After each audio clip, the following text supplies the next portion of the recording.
الحمدللہ والصلاة والسلام علی رسول اللہ من والا اما بعد۔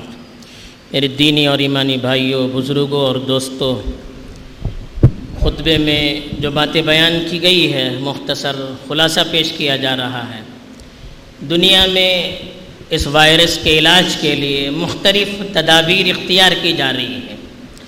صحت کی حفاظت یہ شریعت کا ایک حصہ ہے، تو اس لیے ظاہری طور پر صحت کی حفاظت کے لیے حکومت کی طرف سے، ڈاکٹروں کی طرف سے جو احکامات اور بیان کی جا رہی ہے، خاص طور پر اس کا خیال رکھیں۔ دوسری چیز، مسلمان کی نظر ان حالات میں سب سے پہلے اپنے اللہ کی طرف جاتی ہے اور اپنی شریعت کی طرف جاتی ہے۔ تو شریعت کی روشنی میں تین باتوں کا خاص طور پر خطبے میں ذکر کیا گیا ہے۔ پہلی جو بات ہے کہ وبائی امراض جب پھیلتے ہیں، مصیبتیں جب آتی ہیں تو اللہ کی مدد کب آتی ہے؟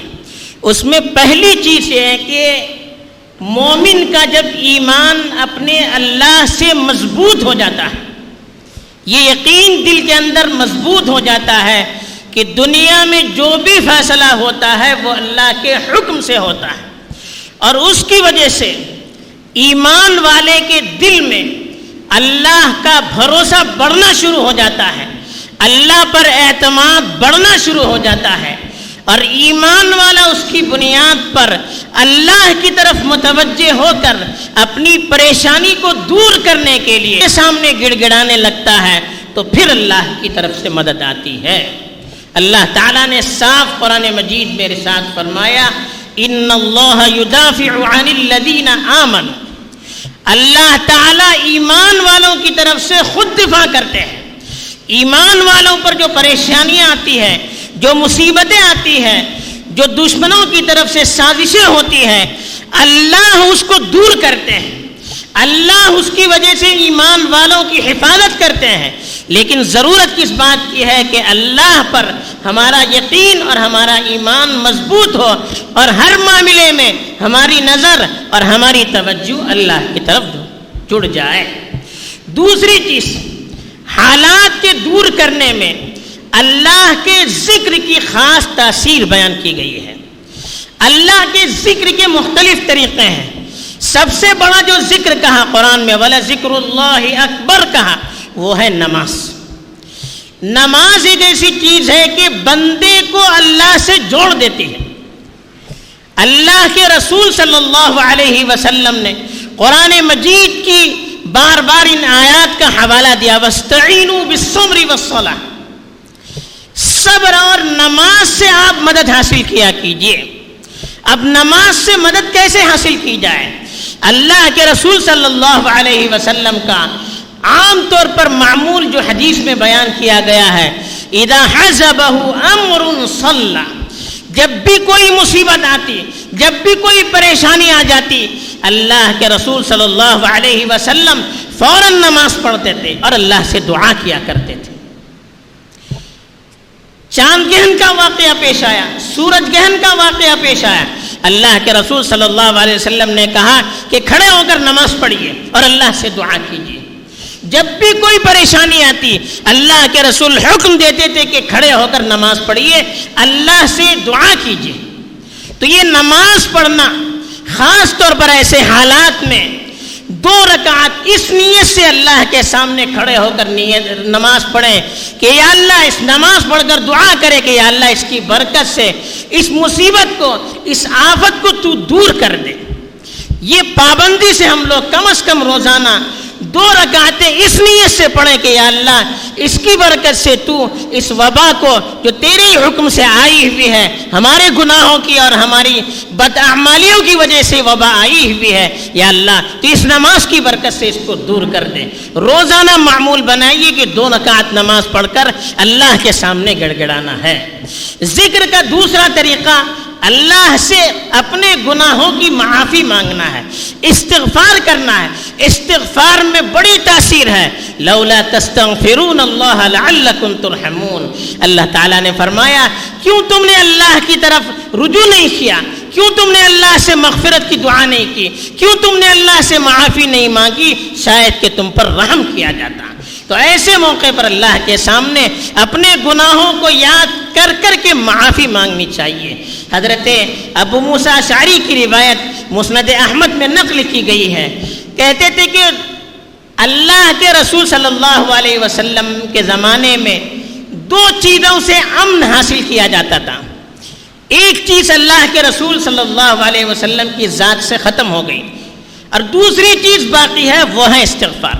قرآن میں خود اللہ تعالیٰ نے فرمایا وَمَا كَانَ اللَّهُ لِيُعَذِّبَهُمْ وَأَنْتَ فِيهِمْ وَمَا كَانَ اللَّهُ مُعَذِّبَهُمْ وَهُمْ يَسْتَغْفِرُونَ۔ دو چیزیں امن کا ذریعہ ہیں۔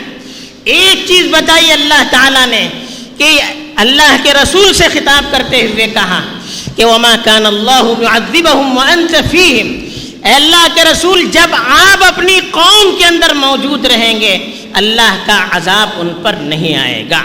اب یہ چیز تو امن کی اللہ کے رسول صلی اللہ علیہ وسلم کی وفات کے ساتھ ختم ہو گئی۔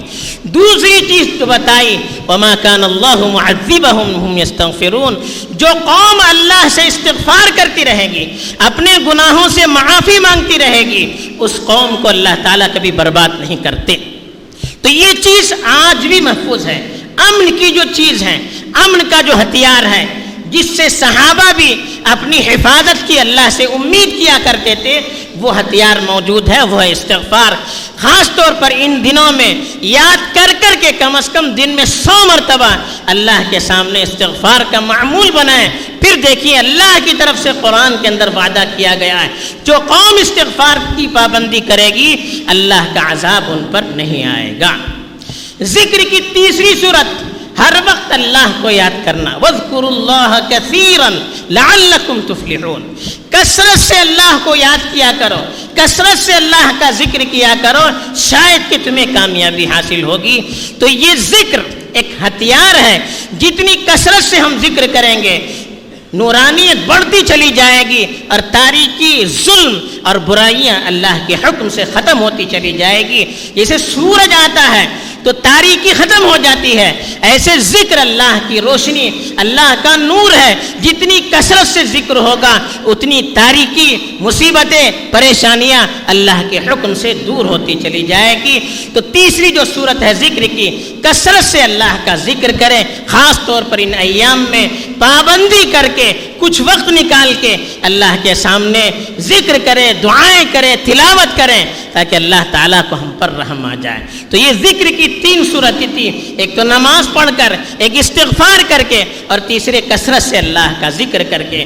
تیسری جو چیز ہے جس سے مصیبتوں کو ٹالنے میں مدد ملتی ہے وہ ہے صدقہ و خیرات کرنا، دوسروں پر احسان کرنا۔ صدقہ و خیرات کے اندر اللہ نے بڑی تاثیر رکھی ہے۔ فرمایا اللہ تعالیٰ نے ان رحمت اللہ قریب من المحسنین، احسان کرنے والوں سے اللہ کی رحمت بہت قریب ہے۔ جتنا ہم لوگوں پر احسان کریں گے، اللہ کی عبادت بھی ایک تو اچھے طریقے پر کرنا، دوسروں پر احسان کرنا، اس سے اللہ کی رحمت بارش کی طرح برستی ہے، قریب آتی ہے۔ جب اللہ کی رحمت قریب آئے گی تو مصیبتیں خود بخود دور ہو جائے گی۔ حدیث میں یہاں تک فرمایا گیا کہ صدقۃ السر تطفئ غضب الرب، چھپ کر صدقہ اور خیرات کرنا، اس سے اللہ کا غصہ ٹھنڈا ہو جاتا ہے۔